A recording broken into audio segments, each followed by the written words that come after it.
Percebe? Isso é interesse individual homogêneo, ele é individual.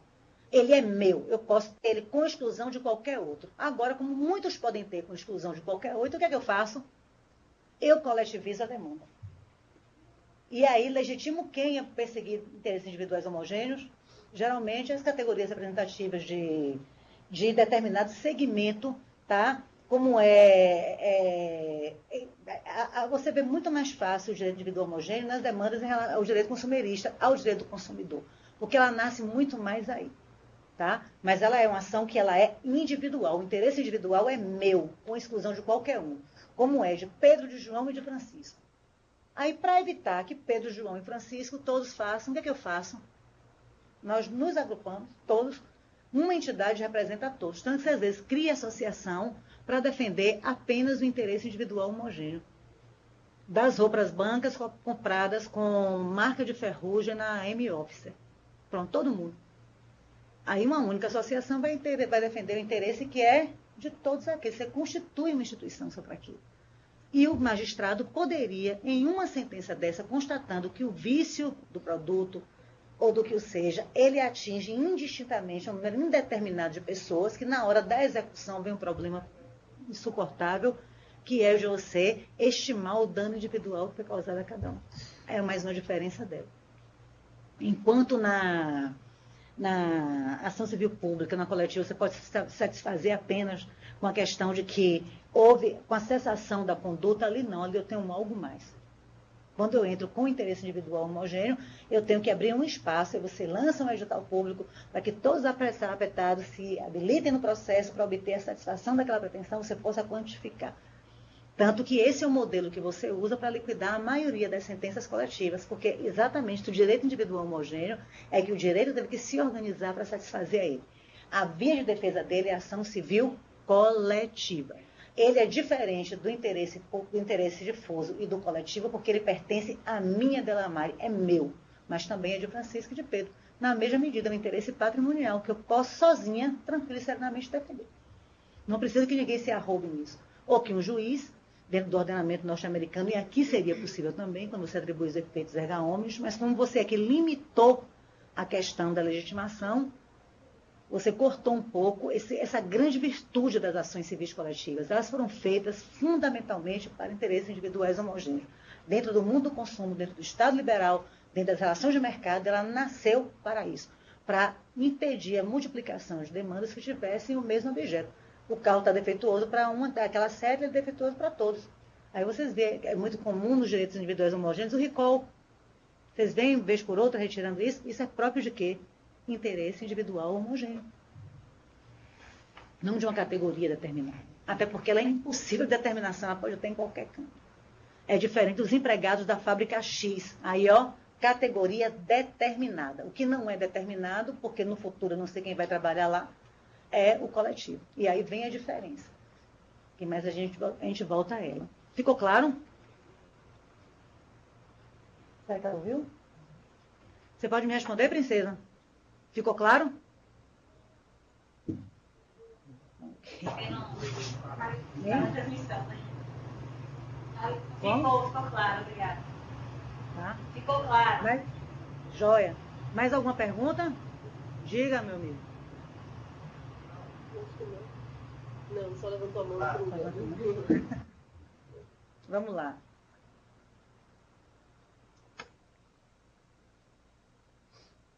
Então, a gente já tem claro, né, que é ação civil, que é ação coletiva. Vamos pegar assim, ação de massa, seja coletiva, seja ação civil pública.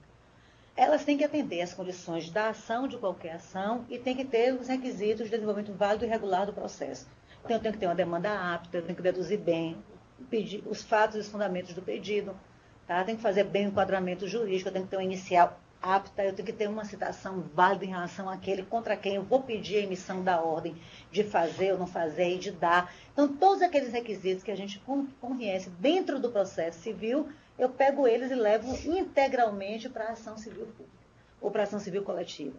Seja ação civil coletiva para tutela de interesse de grupo, tá? Interesse coletivo, seja para os interesses individuais homogêneos.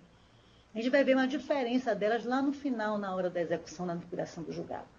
É diferente de que das condições da ação. A condição da ação já começa a ficar um pouco incômoda, ou seja, você tenta ver as condições da ação, você fica tentando amarrar o direito coletivo dentro do interesse individual. Você imagina colocar um mundo dentro de mim. Uma coisa é você cuidar dos interesses de todos, um grupo imenso. A outra, eu reduzir isso à forma com que eu atuo para a defesa do meu interesse. Se eu atuo para a defesa do meu interesse próprio patrimonial, dia dela Mare, as coisas que me dizem respeito, eu transito em um mundo. Quando eu vou cuidar de outros, a percepção do operador do direito tem que ser outra. Seja ele advogado, seja ele Ministério Público, seja ele juiz. Fundamentalmente juiz. Se o judiciário brasileiro acolhesse as demandas coletivas, a partir da própria história dela, do que é o telos dela, do que seria a finalidade dela, nós hoje não estaríamos com crise no judiciário. Mas se teve muito receio. Por quê? Porque não tem bem que seja totalmente bem, não tem mal que seja totalmente mal. Sempre se tem crítica e o novo assusta. Na hora que você vai falar de uma ação civil coletiva, vem questões que colocam, é uma solução apressada de conflito, a cognição não é tão plena como se fosse uma lide individual, a instrução é não sei o quê. Existe isso, para mim, esses são argumentos que se colocam, e eu posso até colocar para vocês, que tem mais a ver com o compromisso profissional do membro do Ministério Público, do magistrado, na hora de decidir. Tem lesões que não precisam de uma cognição ampla, elas estão aí saltando aos olhos, né? Quando uma instituição, vamos pegar o exemplo do Estado da Bahia, do município de Salvador, que tem déficit de concurso público a 3x4. Qual o problema de um juiz? É fato público, é fato notório. As demandas da saúde estão aí batendo na porta, as demandas da educação estão aí, as demandas da segurança pública tem aí. Tem concurso público realizado há 10 anos que não se faz o provimento do cargo, ninguém sabe por quê. Se perde, né, nos corredores da burocracia do Estado, do município. Qual o impedimento? Uma cognição rápida nisso restaura o quê? Segurança, respeito à ordem jurídica. De que o direito posto não é um direito apenas para ser brincado, para ser jogado, mas é um direito para ser efetivo. Então eu não preciso estar com ele preocupada, a depender do que seja o objeto dessa ação individual, do que seja essa ação coletiva, do que seja essa ação civil pública, do que seja esse interesse coletivo, do que seja esse interesse individual homogêneo, ou do que seja esse interesse difuso, com tantos pruridos em relação a um julgamento rápido. Porque às vezes o que a gente precisa é de um juízo rápido, sim. É a condenação do Estado, é a condenação do município, é a condenação da União, uma obrigação de fazer com um preceito combinatório. Afinal de contas, o cidadão está aí para ser respeitado. Então, violação à moralidade pública, ao princípio do concurso público, violação por grandes empresas, às normas de medicina e segurança do trabalho. O Estado sequer deveria intrometer, a não ser para fiscalizar e não para mediar esse conflito. Eu falo do Estado patrimonial, do Estado, a burocracia do Estado. É um provimento em que é que você tem sacrifício para qualquer direito individual, quando você determina que uma norma de segurança do trabalho seja respeitada, que a dignidade de alguém, que você determina um comando, cesse a conduta abusiva à dignidade. Em que é que isso agride? E a gente se defronta no mundo do trabalho. E aí são as nossas peculiaridades, são as nossas particulares, né?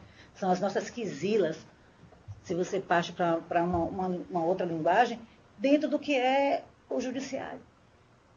Antecipação de tutela, cessar uma conduta que está negando efetividade a um comando normativo, constitucional ou infraconstitucional. Em que é que isso desestabiliza a ordem jurídica? Se eu não estou violando, ela para mim não significa nada. Se eu estou violando, ela me para.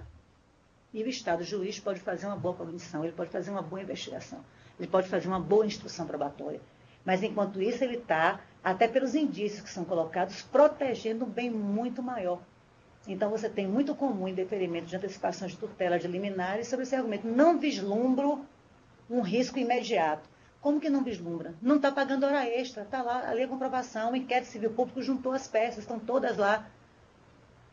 Não é uma, nem duas, nem três. São milhares. Aí não. Não defiro para fazer o pagamento, para acessar a conduta. Então, o que tem de negativo na ação civil pública, na ação civil coletiva, é muito mais a conduta do operador do direito do que os riscos da própria ação civil coletiva ou da própria ação civil pública. Na realidade, o que ela demanda é responsabilidade no decidir para não violar direitos que estão no mesmo nível hierárquico, que estão no mesmo patamar. Eu não posso dar vida negando vida, eu não posso dar saúde negando saúde. Mas também eu não posso negar saúde para firmar patrimônio. E eu acho que esse é o grande desafio. Se vai inviabilizar a vida econômica da empresa, se determinar que ela cumpra as ordens de medicina e segurança do trabalho. De quem é o risco do empreendimento? É do empregado ou do empregador? Para que você não determine que ela, num prazo razoável, que não exponha a um prejuízo maior à saúde do trabalhador, cumpra. Então, geralmente, as ordens que você tem dentro das ações civis coletivas, da ação civil pública, são ordens de não fazer. Fundamentalmente de não fazer. De abster-se de um comportamento que agride a ordem jurídica. E se pensa muito em dar esse comando de não fazer. Principalmente em sede de antecipação de tutela e de provimentos liminares. E ao fim e ao cabo, aí você vê, no mundo da construção civil, um trabalhador que despencou lá embaixo, porque o Estado retardou lá. Então, é a rapidez da cognição que depõe contra uma ação civil coletiva, uma ação civil pública? Eu creio que não. Eu creio que não. Eu creio que não. Quem faz o instrumento é o homem. Né? Ele concebeu. Quem aprimora é ele. Quando ele tem vontade, compromisso e responsabilidade. Então, a efetividade das ações da proteção de interesses difusos coletivos está nisso.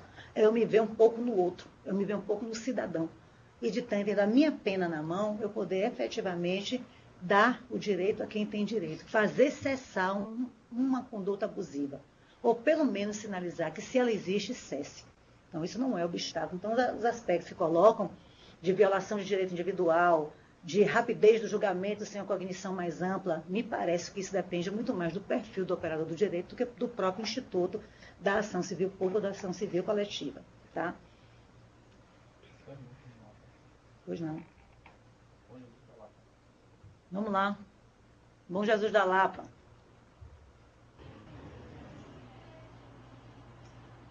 Professora Delamare, é um prazer assistir uma palestra sua. Muito boa tarde. A dúvida que surge é de operador de direito. Meu nome é Valmar Peixoto, sou diretor de secretaria aqui em Bom Jesus da Lapa. Liquidada a sentença de uma ação coletiva e obtido crédito para, por exemplo, 50 trabalhadores submetidos à condição análoga à de escravo, a empresa, por exemplo, Delta, paga o valor e não se consegue transferir o crédito para cada um desses trabalhadores. Para encerrar a prestação jurisdicional tão solicitada pelo CNJ, o crédito que remanesce será depositado em nome do Ministério Público, da União. A senhora já enfrentou questão similar? Eu agradeço a atenção. Boa tarde. Olha só, a gente enfrenta isso sim, muitas vezes. Se você pergunta assim, Delamare, qual é das ações que você tem para ajuizar? Qual é que você não ajuizaria nunca? Eu diria uma ação civil coletiva. Porque eu preciso ter uma determinabilidade em relação ao dano. Essa questão que você coloca aí. E não é só isso. Quando você entra no mundo do direito dos interesses coletivos, muitas vezes você está trabalhando com uma ação aqui e o trabalhador está indo com a ação individual dele lá para não ser das tantas. E começa a tumultuar o próprio curso do processo dentro do próprio Poder Judiciário. Quando você vai numa ação como essa que você coloca, que é, na realidade, uma ação civil pública, não é meramente coletiva, porque a lei, ela conjuga os dois. Eu tenho um número, eu identifico quem são as pessoas que são lesadas por aquela conduta, mas, ao mesmo tempo, eu tenho uma violação que transcende a eles, que é a questão da dignidade. Nesse caso, para você encerrar, se você não consegue localizar os trabalhadores que foram beneficiados, porque evadiram, porque não está ali, eu creio que a melhor conduta do magistrado era certificar o esgotamento de todos os meios para encontrar o beneficiário do crédito, sem êxito, e colocar ou transferir, disponibilizar esse dinheiro para o fundo de amparo ao trabalhador. Ou se criar um fundo específico para atender essa demanda. Ou arquivar o processo com o recurso, tá? Você cessou a prestação, determinei que cesse aquela obrigação, cesse a imposição da condição indigna ou análoga de escravo. Cessou. Determina o pagamento. O trabalhador, muitas vezes, com medo, evade. Perder o dinheiro para ele também é meio complicado, porque a gente sabe que eles circulam, né? Eles não param num determinado lugar. E muitas vezes não vão receber por medo. Então, a melhor forma de você proteger isso, me parece que seria que cada tribunal, né, que houvesse uma legislação que proibisse a criação de um fundo para atender essas demandas. Que eu pudesse reportar esse recurso a um fundo, vincular a alguns trabalhadores, dar um prazo para a questão da segurança e estabilidade das relações jurídicas, para ser para ser recebido esse dinheiro e não sendo sacado a tempo, em modo de um prazo razoável, considerando a peculiaridade do caso, eu reverter esse dinheiro para o Fundo de Amparo ao Trabalhador. Se é uma demanda que já demora século e meio, já se esgotou tudo, eu creio que se poderia ouvir do Ministério Público, comunicar a ele o saldo que existe em relação à conta, o esgotamento de todas as medidas, tá, para que ele se manifeste. E eu creio que o pedido do Ministério Público aí seria a reversão desse recurso, exatamente para atender as demandas que atende o Fundo de Amparo ao Trabalhador. Eu iria por aí, tá? Eu estou colocando para você, acontece e acontece. Eu, Edelamare, se um magistrado me coloca, manda me ouvir em relação a uma situação como essa, eu iria verificar se foram esgotadas. Tentaria do lado do Ministério Público esgotar. Não havendo, pediria que o direito, né, uma vez que não foi localizado, se esgotaram todos os meios, que a impossibilidade material, seja lá o que for, eu determinaria, só requeriria ao juiz que aquele recurso excedente, ele revertesse para o Fundo de Amparo ao Trabalhador, porque também seria um absurdo devolver para a empresa. Não é verdade? Ou converter ele, tá, para atender o dano moral coletivo, mas daria essa segurança. Realmente você ficar com o processo, a grande questão das ações civis coletivas e fundamentalmente das ações civis coletivas ou das ações civis públicas que tem um nicho de direito coletivo é exatamente a liquidação do julgado. Esse é um calo que nós temos, ele é difícil. Nós temos que pensar numa estratégia de resolver isso para dar maior efetividade e não paralisar, tá? Ok? Está satisfeito? Tá ok? Ele está me ouvindo lá? Será que tá? Eu acho que não está, não está tão parado. Muito obrigado, professora. Satisfeito. Tá ok, meu filho. Mais alguma pergunta? Por enquanto não, professora. Então pronto, vamos adiante. Você tem uma cara conhecida, hein? É verdade. Vamos dar uma pergunta. Foi seu aluno. Ah, foi meu aluno, né? Ah, pode pedir, vai dar um intervalo só de 10 minutos. Vamos dar um intervalo de 10 minutos? Aí vocês refletem e me atacam na volta. Vamos aprofundar um pouco agora a questão que já foi pontuada aí por 2 colegas, sobre a questão dos bens e interesses tutelados pela ação civil pública. Então, quais são os bens e interesses que são tutelados? A gente já viu interesses difusos, coletivos e individuais homogêneos.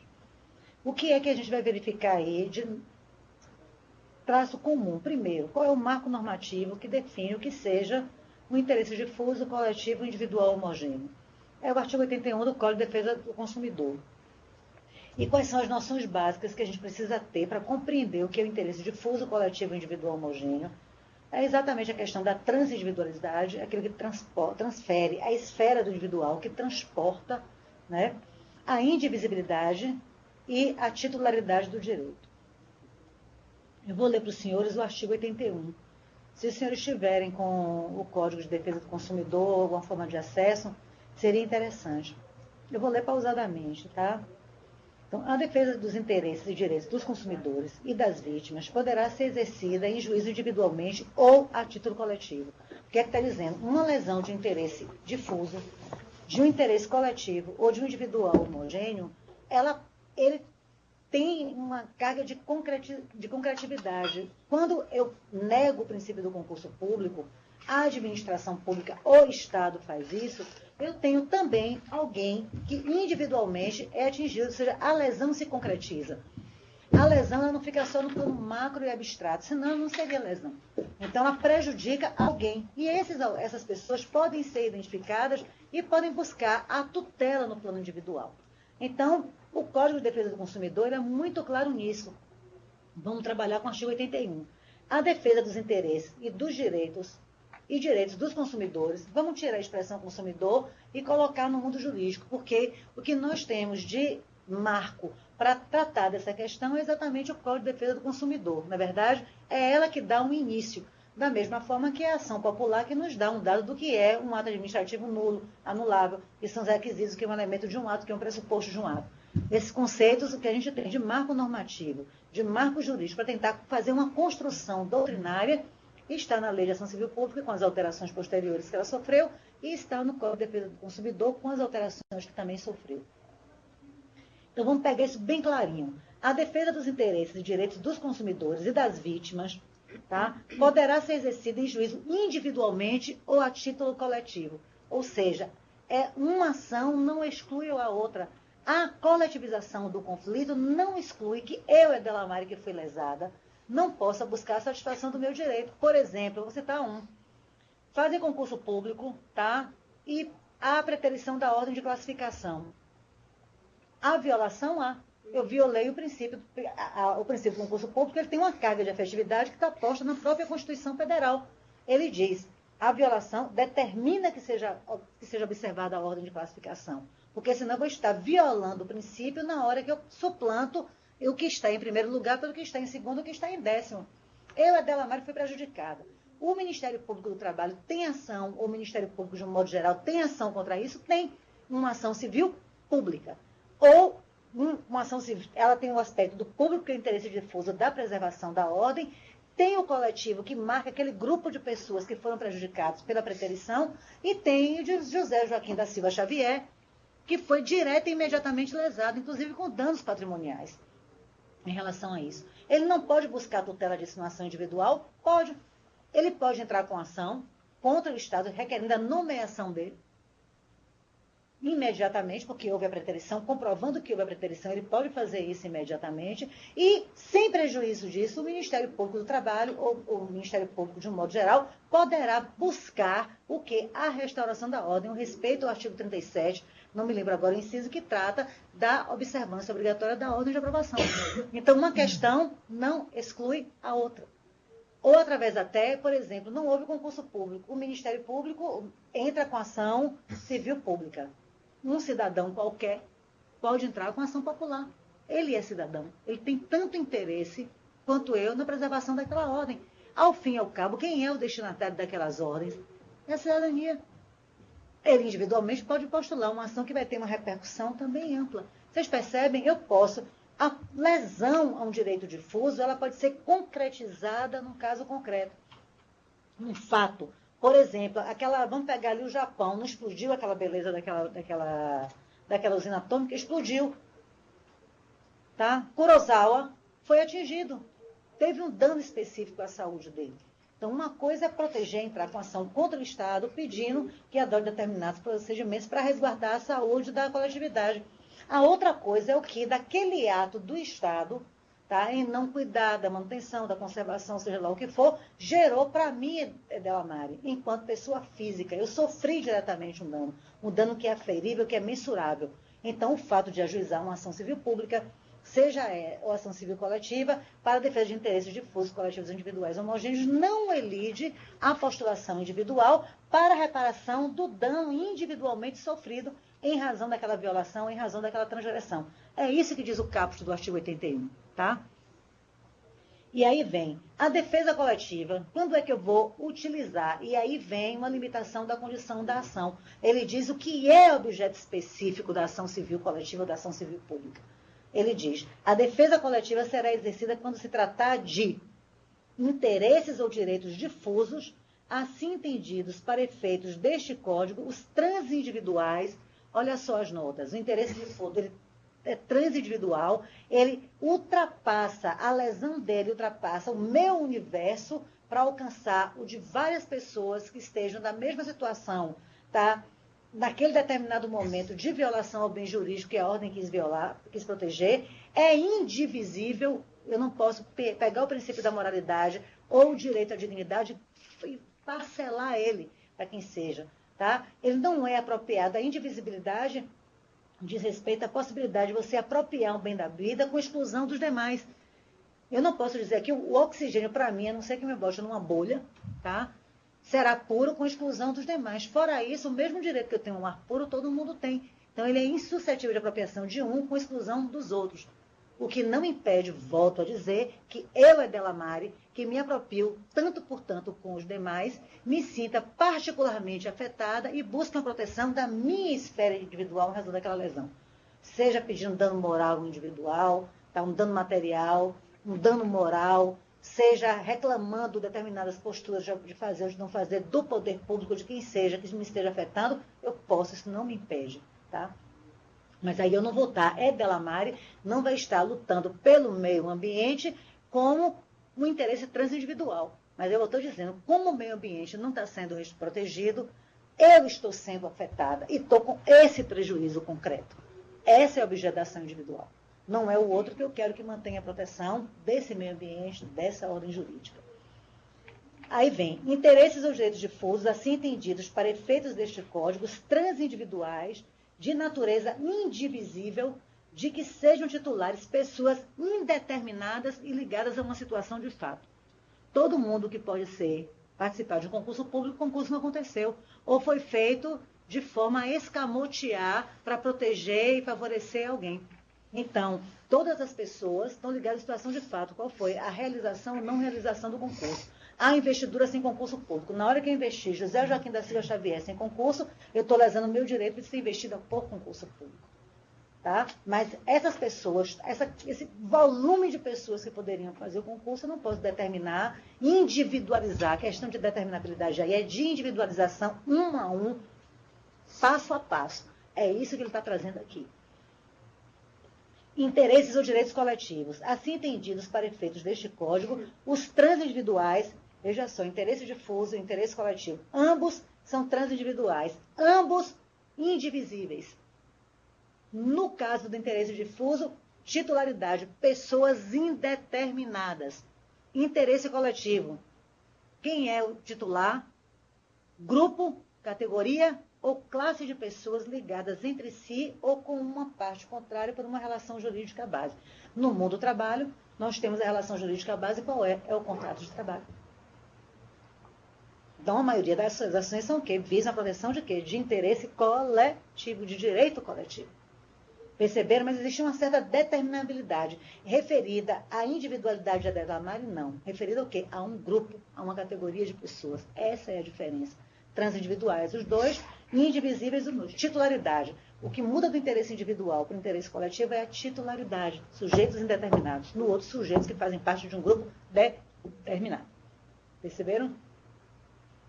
Interesses ou direitos individuais homogêneos. Assim entendidos, os decorrentes de origem comum. Qual é a origem comum? Todos nós comprando um carro de uma série que tem um defeito. Tanto que quando você entra com ação para defesa de interesse individual homogêneo, você tem que formar obrigatoriamente o litisconsórcio. E aí está havendo um equívoco terrível da Justiça do Trabalho nas ações que estão buscando a proteção de direitos coletivos, tá? De um grupo, porque eles não entendem, quando eu entro com ação contra um grupo econômico, contra uma empresa, eu pedindo que respeite a hora extra, eu não estou pedindo pagamento da hora extra de cada um. Eu estou pedindo respeite a concessão da hora extra, de hora extra. Eu não estou pedindo que pague a hora extra de João, Antônio, Francisco e Joaquim. Tá? É diferente. Então, o que acontece que eles fazem? Eles aí agora estão mandando que se forme o litisconsórcio em ação civil coletiva para a proteção de interesse de grupo, de categoria. Isso existe? Não. Interesse de grupo não é só uma decisão, não. Vocês vão no Tribunal Regional do Trabalho, tem algumas nesse sentido. Na primeira instância, tem algumas mandando que se forme o litisconsórcio passivo. 1.000 trabalhadores, já pensaram em brincadeira? Pegue um grupo econômico forte, se isso tem sentido, se isso é plausível. Porque não se consegue fazer uma distinção básica entre o que é pleitear interesse individual meu, que eu homogeneizo para ter uma satisfação, e é interesse patrimonial, daquilo que é o interesse de um grupo ou uma categoria, que é possível de determinação hoje, mas para o futuro não é, e no passado não é. Eu não tenho como voltar a cadeia inteira de uma empresa, porque eu tenho prazo para poder guardar os registros. A história de uma lesão a um bem como é, por exemplo, o meio ambiente, até porque houve mudança das normas jurídicas, houve uma série de questões. Então vamos botar um pouco o pé no chão e ver a coisa. O que é o interesse individual homogêneo? Vamos ter segurança no que eu decido. Não vamos inviabilizar a proteção de uma coletividade, de um grupo, de uma categoria, por entender que aquilo é interesse que corresponde a cada um individualmente, porque eu não consigo distinguir o que é um interesse coletivo de um interesse individual homogêneo. Eu pedi, conceda a hora extra aos trabalhadores da empresa X, ordem de fazer. É diferente de pedir, pague a cada um 5% de hora extra, dia a dia, mês a mês. É diferente ou não é? Então a diferença salta aos olhos. Mas aí se tem dificuldade nisso, e aí vem as complicações, e aí vem o problema. A especificidade da ação civil coletiva na Justiça do Trabalho. Dificuldade de efetividade. Ou dificuldade de compreensão do que é o interesse difuso, coletivo, individual, homogêneo, e dar o tratamento compatível. Essa é a grande dificuldade, porque dentro da justiça, grande especificidade, não sabemos separar, tá? A maioria dos operadores do direito, o que é o interesse coletivo do que é o interesse individual homogêneo. Não sabemos dizer que para pagar 2 horas extras para Pedro, João e Francisco é individual homogêneo. E aí eu tenho que formar o desconsórcio. É diferente de, no Ministério Público ou o sindicato requer que a empresa seja condenada a conceder intervalo intrajornada. A conceder o repouso semanal remunerado aos trabalhadores, passado, presente, futuro. Que cesse de exigir trabalhador na hora do intervalo intrajornada. Caso da Codeba, a Codeba, os portuários não têm direito a intervalo, eles não fazem concurso, não mantêm um quadro pessoal instável, então todo mundo tem que fazer 10 coisas na hora da guarda portuária ali dentro. Então ele não concede um intervalo intrajornada. Como ele não concede, o trabalhador é bom porque ele ganha hora extra. E o trabalhador é imediatista. O que o Ministério Público pede é o quê? Concedam um intervalo. Dane-se se vai ter vantagem econômica ou não vai. Concedam um intervalo. Aquele que está sendo lesado, sendo obrigado a prestar o trabalho porque a empresa não dá condições de ter mais trabalhador, vai postular o quê? Um direito individual ou em grupo, individualizado, determinado, porque é a minha situação jurídica, é a sua, é a dela, que está sendo afetada. É direito individual homogêneo. Quando eu falo grupo, olha, é claro o dispositivo. Interesse transindividual, titular de grupo, categoria ou classe de pessoas ligadas por uma relação jurídica base. Eu não estou pedindo individualização, eu estou falando de pluralidade. Eu não estou falando de uma relação individual plurima. O interesse individual, o interesse coletivo, ele não diz respeito, ele não é associável a uma reclamação trabalhista plurima, que eu tenho direito individual plurimo. Percebem a diferença? Isso tem que ficar muito claro. Amanhã os senhores serão magistrados e estarão cometendo, como muitos, esse tipo de equívoco, que tem um prejuízo que os senhores não têm ideia. E isso tira a segurança do magistrado de conceder uma antecipação de tutela, uma liminar. E aí você vê João, pai de 3 filhos, caindo lá de cima de um andaime embaixo. Ou você vê morrer envenenado porque eu não tive a capacidade de, com a minha pena, determinar que ele parasse, que a empresa deixasse de submeter ele a trabalho em condições insalubres.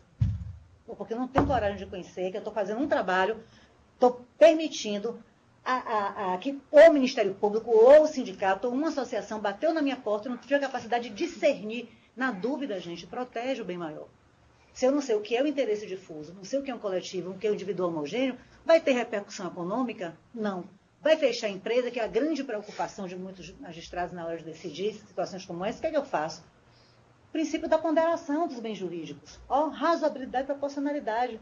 Vida, saúde versus R$2.000 de hora extra. O que é que tem que valer aí? É o bom senso. Né? Meu pai já me dizia que direito é, antes de tudo, bom senso. Eu acho que menos falta nesse nosso pequeno mundo. E aí, qual é a ideia de transindividualidade? É o senso comum que dá. Transindividual é o que extrapola a esfera do individual. Tá? E ela aí, nesse caso, isso é fundamental. Veja só, tanto no interesse difuso como no interesse coletivo, está ali a marca da transindividualidade. Os senhores viram ela na marca do direito individual homogêneo?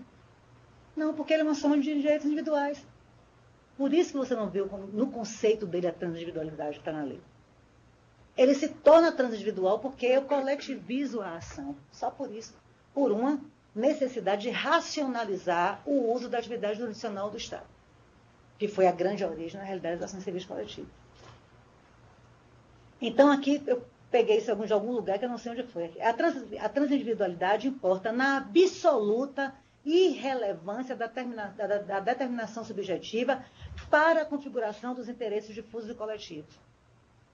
Eu não peço determinabilidade dos sujeitos, basta que eu tenha uma categoria. determinada, porque é a categoria X, Y, Z, ou um número indeterminado de pessoas. Isso é o que dá essa noção. Na hora que eu tenho que mandar litisconsociar numa ação civil coletiva, que eu estou tratando de direito coletivo, eu estou transformando o que é interesse de categoria de um grupo determinado em quê?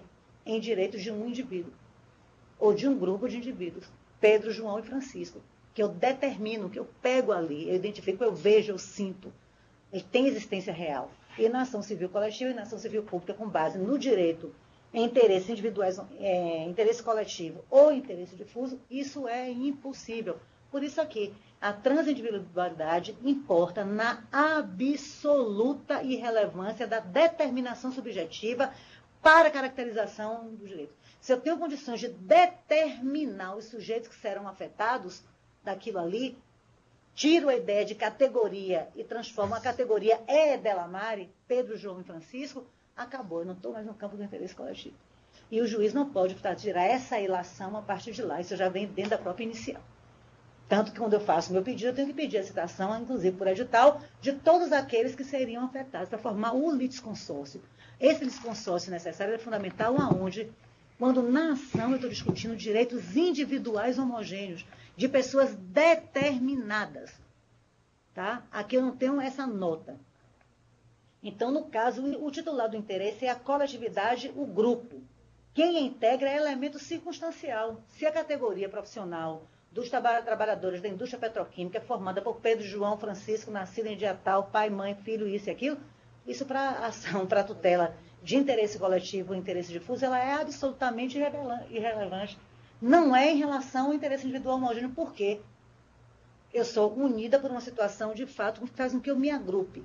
Eu fui lesada tanto como você. Vamos cá, de comadre com comadre, vamos resolver a vida da gente?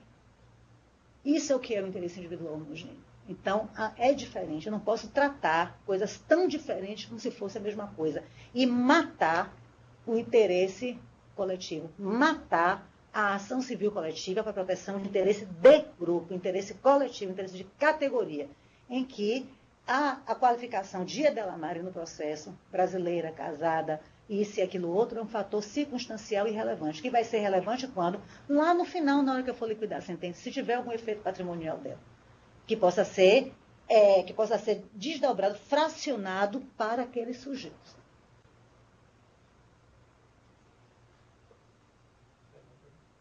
Pois não.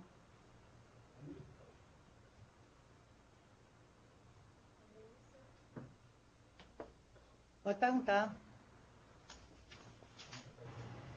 Bom, professora, eu vi a senhora falar muito sobre concurso público e a pergunta é a seguinte: o Ministério Público, ele deve agir em casos como está acontecendo aqui no oeste da Bahia? Muitos municípios têm aberto edital para fazer concurso, supostamente são concursos legais, legítimos, mas, por exemplo, são 2 dias apenas para inscrição. O edital é publicado no Diário Oficial do município, mas 2 dias para inscrição. Quer dizer, chega a ser imoral que às vezes as pessoas não têm acesso ao prazo de inscrever, ao prazo de correr e conseguir o dinheiro para se inscrever. Mas o Ministério Público precisaria efetivamente de uma denúncia, ou ele, conhecedor do fato, agiria sozinho, conforme a senhora está explicando? Obrigado. Isso, dizem que da cabeça de juiz sai qualquer coisa, também do Ministério Público não é diferente. Tem entendimentos do Ministério Público em que você pode atuar de ofício. Tá? Nesse caso, o Ministério Público Estadual, tendo ciência, porque a matéria aí é de atribuição dele, tendo ciência de que se está abrindo um processo seletivo público, um concurso público, com condições que não são razoáveis, o princípio da razoabilidade, da proporcionalidade, para o fim colimado pela abertura do edital, ele pode instaurar até com a nota de jornal, tá? Independentemente de ser uma denúncia anônima ou uma denúncia sigilosa. Ele poderá, eu entendo que sim. Se o Ministério Público ele está, a minha percepção pode ser absolutamente equivocada, que eu não falo pela maioria da minha categoria profissional, né? Falo naquele interesse de grupo, né? De interesse coletivo. Mas o que eu entendo é o seguinte: chegando ao conhecimento, eu sou a Delamare que vivo nas costas com o Ministério Público atrás de mim onde eu vou. Da mesma forma que não é dada nenhum servidor no exercício da função dele, né, deixar de denunciar violação ao direito, sob pena de prevaricação, não é verdade? Tem um artigo específico na Constituição, quando fala em relação especificamente às contas, que está aquilo ali. Mas é só para as contas ou qualquer outra conduta, porque moralidade não é só com prejuízo para o erário. Outras formas também estão ali. Não é só um prejuízo afetado por isso.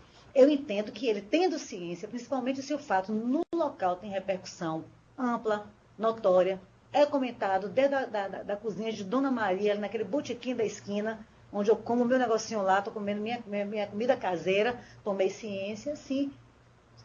Posso colocar, tendo tomado ciência, né, ou tendo chegado ao nosso conhecimento disso, resolve instaurar. Manda notificar para que apresente os dados e aí começar a formar uma instrução. O Ministério Público não está vinculado ao princípio da inércia inicial. Nós não somos jurisdição.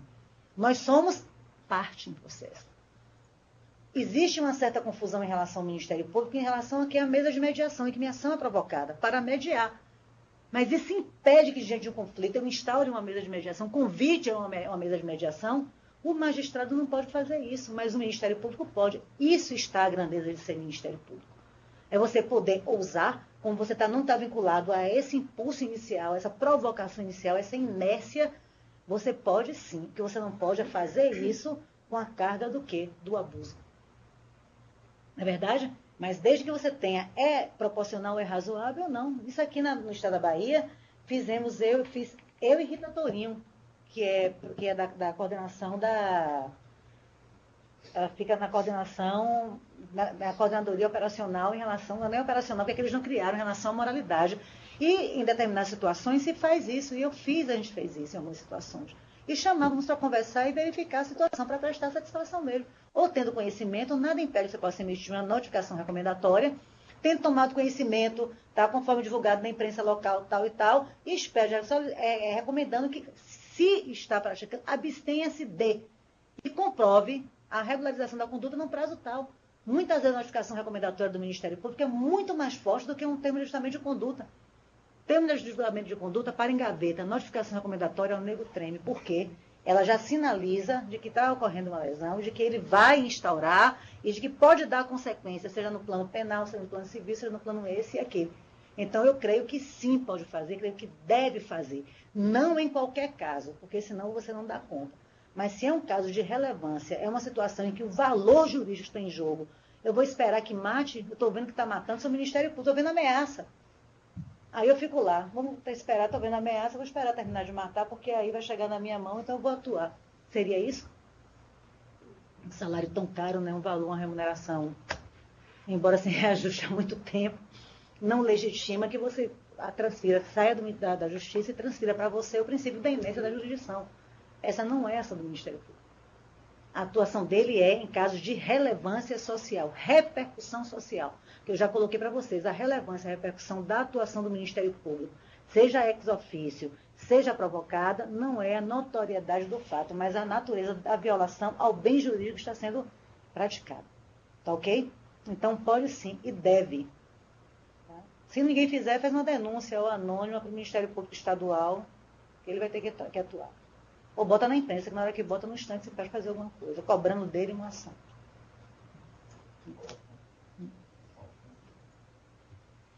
Tem outra pergunta? Paulo Afonso. Vamos lá, Paulo Afonso. Boa tarde, doutora. Apesar da senhora já ter esclarecido inúmeras vezes, mas surgiu aqui entre nós uma dúvida a respeito, talvez, da fungibilidade entre essas ações, mas nós estamos em debate aqui e não conseguimos chegar a um consenso. Então, qual seria a nominação da ação para defesa de interesse individual homogêneo? A ação civil pública ou a ação civil coletiva? E mais, tem-se o Judiciário ou o TRT, tem quantidade significativa dessa incitação ao Poder Judiciário? Há um crescimento desse tipo de ação? Muito obrigada, boa tarde. A situação qual é? Interesse individual homogêneo, tá? Interesse individual homogêneo, ele cabe no rótulo de interesse público. O que persegue a ação civil pública, ação civil coletiva, é o quê? Interesse de uma categoria. Quando eu trato de pessoas, de categorias determinadas, de grupos que eu posso identificar, o que é que eu vou? Ação civil coletiva. Sem esquecer de que o interesse ali é indivisível, por quê? E é transindividual, por quê? Eu não preciso dizer que aquela categoria é integrada por Pedro, Antônio, Francisco, tá? Mas eu estou tratando de quê? De um interesse coletivo. O interesse individual homogêneo, ele não é coletivo? Ele é. Qual é a diferença de um para o outro? É que no outro ele se dilui no grupo. E os membros que integram o grupo são irrelevantes. No interesse individual homogêneo, não. Os membros que integram o grupo têm que ter cara, tem que ter nome. Então, qual é a via que você tem para a tutela do interesse individual homogêneo? É a ação civil coletiva. Uma coletivização de interesses referidos a pessoas individualmente consideradas. São interesses individuais. Oh, não errem não, é só pegar ali. Interesse individual homogêneo. Individual, olha lá o nome. Homogêneo, como é o interesse individual de Pedro, João, Antônio, Francisco, ele se homogeneiza, aquele exemplo que eu coloquei para os senhores, tá? Todos nós fomos lesados pelo Extra, vamos supor. Associação de Defesa dos Consumidores do Extra. Todo mundo tem cara, não é categoria, não é grupo. Nós nos unimos porque sofremos uma violação, a ação dele bateu em mim. É uma situação de fato, não é uma relação jurídica base, tá? No interesse coletivo, você tem uma relação jurídica base, contrato de trabalho. Lá eu me uno o quê? Pela lesão, pela consequência. Perceberam? Então, a ação de defesa do interesse individual homogêneo é ação civil coletiva. Só que nela, eu preciso fazer o que eu não faço no outro. Eu preciso de um litisconsórcio. Por quê? É interesse individual. Eu posso invadir a sua esfera jurídica, sair por aí postulando por você 2 horas extras por dia, se você não quer? Onde é que fica o seu direito de ação? Perceberam a diferença? No outro não, eu peço horas extras. Existe um comportamento rotineiro, tá, habitual da empresa em não pagar. Sempre impõe que eu trabalhe 2 horas indistintamente. Então, a categoria dos trabalhadores da empresa X tem direito a ter o seu repouso intra-jornada. 2 horas. Ponto. A outra coisa é reivindicar o número de horas extras de cada um. Perceberam a diferença? Então, é isso aí que entra. Então, instrumento para proteção de interesse individual homogêneo. Ação civil coletiva. Precisa de consórcio? Precisa. Pedir na inicial o edital para que eles se habilitem. Porque só vai ser alcançado pelo efeito da coisa julgada aquele que se habilitar no processo. Já no outro, tá? No interesse coletivo, que é tutelado também pela ação civil coletiva, eu preciso disso, independentemente dele anuir ou não, o efeito da sentença vai alcançar a categoria. Eu não posso dizer alcança a categoria, mas não alcança a mim. No interesse individual homogêneo, eu tenho que ser chamado a participar, por isso que você faz o edital pedindo. Quanto à incidência na Justiça do Trabalho, que é o foco da gente, a tendência se você quer trabalhar em cima de uma racionalização da prestação jurisdicional do Estado, você tem que padronizar, padronizar não, você tem que ter uma forma de você racionalizar essa ação. Então, que sentido tem eu ter uma ação que envolve 1000 pessoas, que todas partem do mesmo fato, e eu espero que todas ajuizem? No Brasil, a ação civil pública, a ação civil coletiva, ela não ganha mais espaço, ela não cresce mais, ela não está no domínio público, ela não está com a força que ela tinha que ter, e com o judiciário do primeiro mundo, porque, infelizmente, o judiciário se acovarda em frente a ela. Por questões de experimentos que são de uma outra realidade. Quando eu fiz minha tese doutoral, eu chamava a atenção desse risco que a gente tem de transportar o direito àquilo que é lá do outro lado do continente. Tá? Seja ali no paizinho, ali do lado, seja aqui na Argentina, seja lá. É o risco de você trazer fórmula pronta, sem considerar a sua realidade, sem construir as minhas respostas. Eu tenho que construir as minhas respostas a partir da minha realidade, do que eu tenho. Isso não significa dizer que eu não vá utilizar, tá, aquilo, não vá utilizar como subsídio, mas trazer. Deu errado lá. Nos Estados Unidos o julgamento foi rápido, aconteceu isso, aconteceu aquilo. Então já não presta ação civil pública. Vamos criar uma nova figura aqui que eu estou vendo, estava procurando aqui, diz que na reforma do Código de Processo Civil vai aparecer uma coisa nova aí para deixar todo mundo maluco, que é... E aí não sei se vão acabar com a ação civil coletiva, o que é que eles pretendem, mas que tem a mesma finalidade da ação coletiva.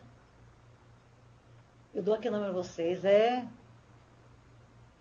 Me dê só um minuto, está cá embaixo. Como o negócio é tão complicado que eu deixei e nem coloquei. É incidente de resolução de demandas repetitivas. Ou seja, quando tiver um bando de demanda repetida sobre a mesma matéria perante um órgão jurisdicional, aí poderá o Ministério Público ou o próprio magistrado que tiver essas demandas suscitar um incidente de resolução de demandas repetitivas. Sabe o que está se pensando nessa coisinha aí? Porque ninguém está dando efetividade à ação civil coletiva nem à ação civil pública, seja para tutela de interesse difuso, individual, homogêneo e interesse coletivo. Se os magistrados tomassem ela a peito e muitas vezes provocassem a própria atuação do Ministério Público, dissesse ao Ministério Público, nesse caso aqui, já está constatado. Para resolver essa questão é necessário que o senhor atue. Ele poderia fazer isso. Por que não faz? Percebem? Então, ele pode provocar a atuação do Ministério Público, tanto quanto qualquer cidadão. Não é da notícia de um fato, como muitas vezes acontece. Chega para a gente, oficie ao Ministério Público para a adoção das providências a seu cargo. Sim, não vem uma cópia de uma inicial, ele não faz uma notícia de um fato para deflagrar a atuação do Ministério Público. Quando o Judiciário quer que o Ministério Público instaure um procedimento para apurar uma conduta que está no âmbito de atuação dele, ele tem que fazer um ofício motivado em relação às razões pelas quais isso. Aí não tem como se recusar a atuação. Não é me dar ciência, é pedir que instaure, porque à luz de processos tais e tais e tais, observou tal e tal incidência e arrazoar mesmo. O Ministério Público vai ter que instaurar, vai ter que apurar, vai ter que entrar. Enquanto isso, ele pode até determinar o sobrestamento das outras, enquanto ser juiz se faz. Então, ou seja, o direito é criativo, ele não é estanque, o direito é para quem pensa, é para quem vê mais aberto. Você tem que buscar alternativas para resolver o problema do abarrotamento do judiciário. E o grande instrumento, eu não tenho a menor dúvida, são as ações coletivas. Eu não tenho por que inventar a roda se já existe uma roda. Eu tenho que adequar essa roda ao meu carro e fazer com que ela alcance o resultado que eu preciso que ela tenha. Mas não é criar mais um incidente de resolução de demandas repetitivas. Uma alternativa para a solução dos conflitos de massa. Se já existem essas três, tradicionalmente, no mundo inteiro. Porque o juiz não quer fazer, como nas ações coletivas nos Estados Unidos, que ele pega uma ação individual e verifica que ela tem repercussão geral. O próprio juiz que conheceu daquela ação individual, ele determina o efeito erga omnes, todo mundo tem que observar. Percebem? É isso que tem que ficar atento, tá? Então, existe espaço, sim, para a proliferação, para o aumento do número de ações civis coletivas, ações civis públicas, existe. Agora, existe muita dificuldade de a gente fazer esse instituto ser forte como ele deveria ser, pela resistência do judiciário em questões sérias, como a questão das tutelas antecipadas, né? Em relação às liminares, a dificuldade que ele tem de sair do paletó do direito individual para colocar o manto do interesse coletivo. Então, é muito difícil você pensar a satisfação, um provimento jurisdicional, uma tutela jurisdicional para grupo, para milhares, com a roupa, tá? O terninho apertado de quem engordou. Não tem como, você não pode conter o direito coletivo dentro os interesses coletivos, os interesses difusos, dentro da roupa, né? Do paletó. Acontece aqui, eu engordei, eu não aperto, não fecho. É o que está acontecendo. Tá? Mais alguma coisa? Esclareceu aí para Paulo Afonso? Esclareceu, gente? Sim. Esclareceu. Sim, doutora. Muito obrigada. Boa tarde. Nada. Aguardem esse incidente de resolução de demandas repetitivas. Pode? Vamos lá adiante.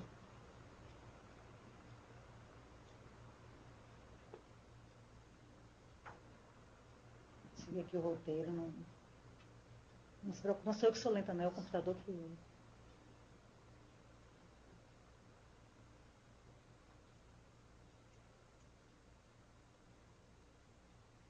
E aí vamos a essa questão, tá? Ficou clara, então, a distinção entre o interesse coletivo e o interesse difuso. Vamos agora para o interesse individual homogêneo, tá? Eu achei essa definição perfeita, não sei de quem foi que eu peguei, mas vejam só aquilo que eu colocava agora. Os direitos individuais homogêneos são, em sua essência, individuais e, por apresentarem relevante valor social, passam a receber tratamento processual de direito coletivo. Logo, o coletivo é o modo de tutelar, não o direito tutelado, não o direito tutelado. Perceberam? Eu tutelo através de uma ação coletiva, mas ele em si não é um direito coletivo, ele é um interesse individual. E o modo da ação dele é o quê? Ação civil coletiva. Tá claro? A outra questão que é importante, as condições da ação, a gente já trabalhou, é em relação ao efeito erga omnes, tá? Das ações, das sentenças.